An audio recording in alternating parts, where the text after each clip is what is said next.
बचपन बेफिक्री में गुजरा, होश संभाला तो पढ़ाई में लग गए। ज़िंदगी में इंसान को क्या क्या फ़िक्रें लाहक होती हैं, हमें कुछ इल्म ना था। हमारे वालिदैन अलबत्ता इन फ़िक्रों को अपने दामन में समेटे ज़्यादा से ज़्यादा आरामदेह राहत भरी ज़िंदगी देने की कोशिशों में लगे हुए थे। हम 2 बहनें थीं, भाई कोई ना था। यूँ नहीं, मेरी बहन नजमा ने ग्रेजुएशन मुकम्मल किया और मैंने इंटर पास किया तो वालदा को हमारे ब्याने की फ़िक्र लाहक हो गई। अब वो हर जानने वाले के सामने ये तस्करे छेड़ देती, अल्लाह ताला नसीब अच्छे करे। लड़कियां तो पराया धन होती हैं, जितनी जल्दी अपने घरों की हो जाए अच्छा है। इसके साथ ही सरगोशी में कहती, बहन अगर तुम्हारी नज़रों में कोई अच्छा लड़का हो तो बताना, मुझे नज्जो की बड़ी फिक्र है। उसने तो खैर से BA भी कर लिया है, नज्जो बाजी के लिए कोई ढंग का रिश्ता ना मिला।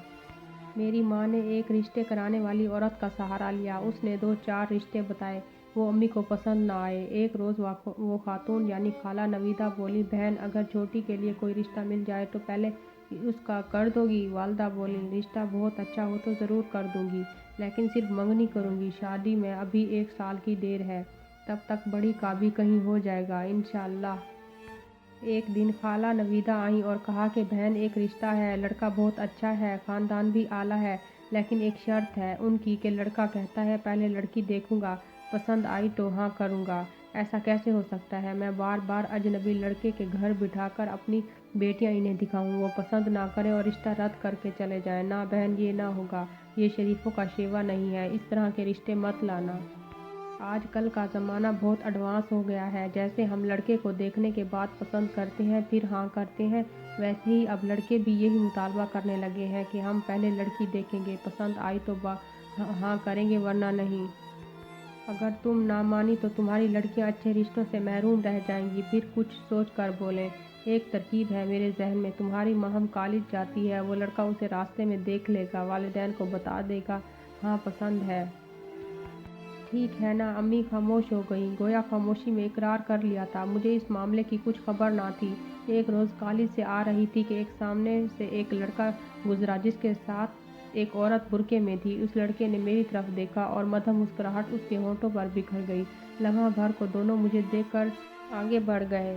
मुझे अजीब सा लगा। घर आकर मैं सब बात को भूल गई। सख्त भूख लगी थी, अम्मी को पुकारने लगी, खाना दीजिए, भूख लगी है। वो बोली, हम हाथ मुंह धो लो, कपड़े बदलो, तब तक तुम्हारे अब्बू भी आ जाएंगे, सब साथ खाना खाएंगे। फिर नज्जो बाजी से कहा, बेटी खाना गर्म करके मेज़ पर लगाना शुरू करो। मैं वालदा का हुक्म सुनकर वाशरूम में घुस गई, कपड़े बदले और हाथ मुंह धोकर जब बाहर निकली तो अब्बू आ चुके थे और खाना भी मेज़ पर लग चुका था। ये रोज़ का मामूल था कि कॉलेज से आते ही खाना मांगती, भूख बर्दाश्त नहीं होती थी। नज्जो बाजी कहती, सदा सदा की भूखी है, इससे ज़रा भी सब्र नहीं होता, रोज़ आते ही शोर मचा देती है, खाना लाओ। हालांकि पता है कि जब तक अब्बू ना आ जाए अम्मी खाना नहीं लगवाती। इस रोज़ भी सब खाना खा चुके तो हम दोनों सोफ़े पर जा बैठी। सामने अम्मी और अब्बू बड़े सोफ़े पर बैठे थे। अब्बू पूछने लगे, बेटी माहम कैसी पढ़ाई चल रही है? बहुत अच्छी अब्बू, मैंने चहक कर कहा, आखिरी साल है बेटी, खूब मेहनत करो और अच्छी पोजीशन लाना। इतना कहकर वो अम्मी से बातों में मशगूल हो गए और मैं नज्जो बाजी को अपने कॉलेज की रदात सुनाने लगी। तभी हमारे कानों में उसकी आवाज़ पड़ी।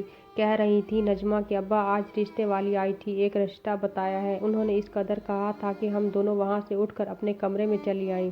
जो कहने लगी, अल्लाह जाने अम्मी जान को क्या हो गया है, हर वक्त यही मौजू उनकी ज़बान पर रहता है। मैंने कहा, बाजी हर माँ बाप को ये फ़िक्र लाहक रहती है जब लड़कियां बड़ी हो जाती हैं, क्योंकि अच्छे रिश्ते मुश्किल से मिलते हैं। और क्यों ना फ़िक्र करें, वो रिश्तों की तलाश आसान काम तो नहीं है। दूसरे रोज़ जब मैं कॉलेज से घर लौट रही थी, कल वाली जगह फिर वही नौजवान नज़र आया। मुझे देखकर धीमी मुस्कुराहट उसके लबों पर फैल गई। कल तक मैंने नोटिस ना लिया था, लेकिन आज उसका यूं आना मुझे जहर लगा। जी चाहा उसका मुंह तोड़ दूं, भला मेरे चेहरे पर कोई लतीफ़ा दर्ज था जो ये मुस्कुराने लगता था। क्या करती, मगर शरीफ लड़कियों की मानित खामोशी सर झुकाकर गुजर गई। अब ऐसा रोज़ होने लगा। वो हर रोज़ वापसी पर रास्ते में नजर आता, मेरी तरफ देखकर मुस्कुराता और आगे बढ़ जाता। मैं गुस्से से खौलती रह जाती। कभी जी चाहता कि एक बार रोक कर उससे पूछूं, क्या मेरे चेहरे पर कार्टून बना हुआ है जो मुझे देखकर यूं मुस्कुराते हो? फिर सोचती, क्या पता उसका चेहरा ही ऐसा बना हो या उसे मुस्कुराने की बीमारी हो। एक दिन इसे मुस्कुराते पाकर मेरे दिल से बेख्तियार निकला, मुझे बिला वजह कोफ्त में मुब्तला करने वाले, अल्लाह करे तेरा एक्सीडेंट हो जाए, फिर तो मुझे यहाँ नजर ना आए। अभी ये बददुआ मेरे लबों तक आई ही थी कि पीछे से एक कार ने उसे टक्कर मारी और वो सड़क पर गिर पड़ा। लोग उसके इर्द गिर्द इकट्ठे हो गए और मैं वहाँ ठहर ना सकी। मुझे नहीं मालूम उसके साथ क्या हुआ, कितनी चोट लगी, मर गया या जिंदा था। बस इस कदर किसी की आवाज़ सुनाई दी थी, जल्द अस्पताल ले चलो, खून ज़्यादा ना बह जाए। उफ, कैसा खौफनाक लम्हा था कि मैं भागती हुई घर पहुंची थी, जैसे मैंने उसे गाड़ी की टक्कर मार के गिरा दिया हो। या अल्लाह, ये क्या हो गया। मैंने तो वैसे ही गुस्से में ऐसा जुमला कहा था। मेरा मकसद ये तो ना था कि वाकई उसका एक्सीडेंट हो जाए, लेकिन कहते हैं कि कभी कभी लबों से निकली बात पूरी हो जाती है, इसीलिए सोच समझ कर बोलना चाहिए। घर आकर सीधी कमरे में बिस्तर पर ढह गई। नज्जो बाजी ने कहा, क्या हुआ है गुड़िया, खैर तो है। रोज़ आते ही पूछती हो क्या पका है, भूख लगी है, आज नहीं पूछा। तबीयत तो ठीक है। मैंने कहा, कुछ नहीं, बस ऐसे ही थक गई हूँ। आज खाना भी ठीक से ना खाया गया, तमाम दिन बेचैन और उदास रही। शाम तक बाहर ना निकली तो अब्बू मेरे कमरे में आए, पूछने लगे, बेटी क्या बात है, सो रही हो क्या। मैंने आंखें बंद रखीं, वो यही समझे सो रही है, वापस चले गए। आज किसी से बात करने को जी नहीं चाह रहा था। अगले दिन कॉलेज गई, तमाम दिन बूझी बूझी सी रही। वापसी पर वो नज़र ना आया। कलेजा मुंह को आने लगा। न जाने किसका लख्त जिगर था, क्या खबर, जिंदा भी है कि आगे सोच ना पाई। जी घबराने लगा। अब रोज़ ही उसका इंतज़ार रहता, लेकिन वो नज़र ना आता। जाहिर है इतना शदीद हादसा था, पता नहीं उस पर क्या बीती। अब आते ही शोर मचाने वाली भूख लगी है, जल्दी खाना दो, का नारा लगाने वाली महम मुर्दा सी आकर अपने कमरे में लेट जाती।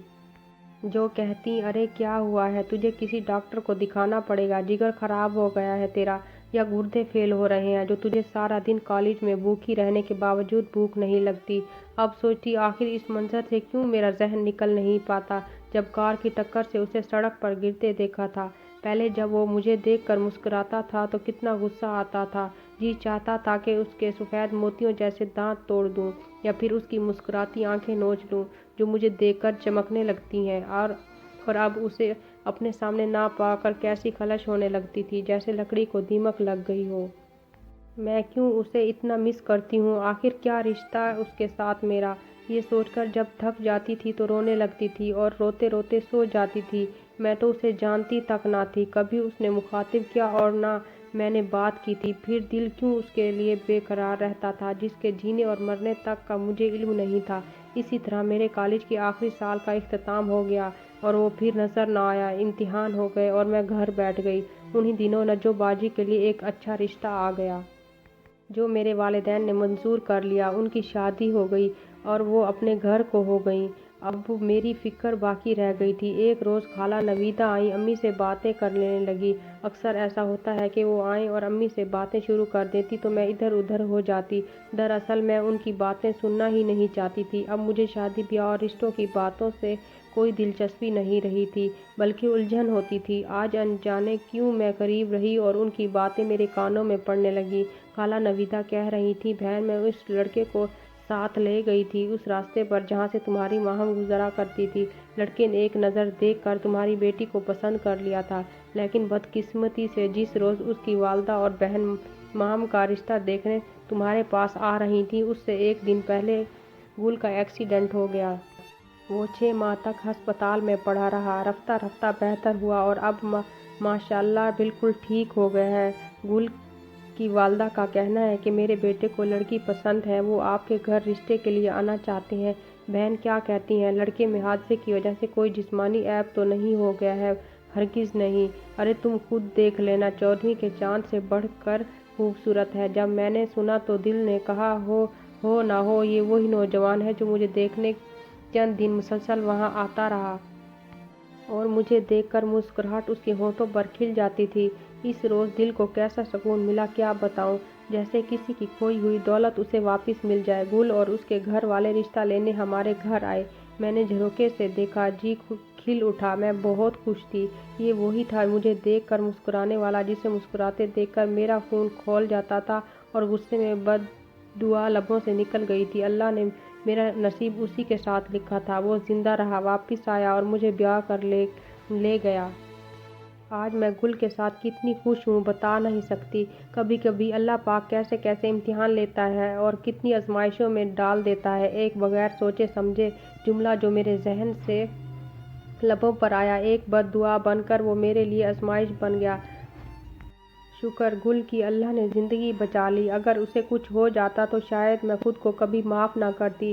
عمر بھر مجھے یہی خلش تڑپاتی رہتی کہ میں نے ناحق کسی کو کیوں ایسی بد دعا دی جو اسے فوراً لگی اور وہ سڑک پر خون میں لتھ پتھ مچھلی کی طرح تڑپنے لگا۔ وہ نظارہ تھا یا قیامت، اللہ ایسا منظر کسی کو نہ دکھائے۔ بتا نہیں سکتی کہ کس طرح میں لڑکھڑاتے قدموں گھر پہنچی تھی۔ آج اس واقعے کو برسوں گزر گئے ہیں مگر وہ لمحہ بھولتا نہیں۔ آج بھی گل کہتے ہیں، اگر تمہاری امی ایک نظر تمہیں اپنے گھر میں دیکھنے دیتی تو میں دیکھنے کے لیے راستے پر نہ کھڑا ہوتا، تب میرا ایکسیڈنٹ ہی نہ ہوتا۔ اور میں کہتی ہوں گل یہ بات نہیں ہے، بات یہ ہے کہ ایسا ہی ہونا تھا سو ہو گیا۔ میں نے آج تک انہیں یہ نہیں بتایا کہ غصے میں میرے لبوں سے ان کے لیے ایسے الفاظ نکل گئے تھے جو بد دعا بن گئے تھے۔ خدارا کسی کو بد دعا نہ دے، بلکہ یوں کہنا چاہیے کہ اے اللہ اس شخص کو جو غلطی پر ہے نیک ہدایت دے اور سیدھے راستے پر ڈال دے۔